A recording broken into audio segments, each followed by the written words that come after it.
Ayşe, şeye koy bak. YouTube'a koyacağım da aç.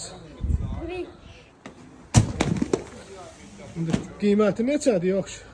Qiymət 50 manat olsun. 50 manat olsun. Ha, Ya olar. 50 manata ucuzdur. 50 manat Onda biraz bahadır.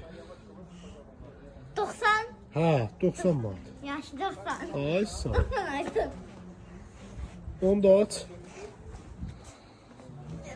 O neçə manat olsun? Bu da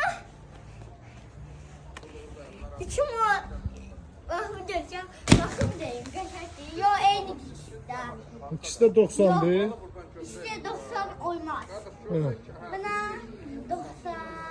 Ha. 91, 92, 93, 94, 95, 96, 97, 98, 98. 98 ya. Ha, yaxşı. Ona 98, ona 90. Və ona neçə?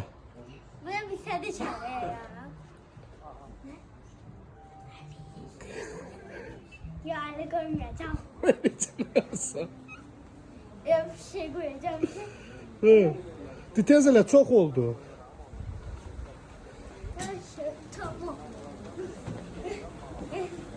Ben bunu işe atalım bir tane. Nə? 2 tane 100 manatını sayayım. 100 manatı. 2 tane 100 manat sayayım bak. Denə bəyənin, denə bəyənin.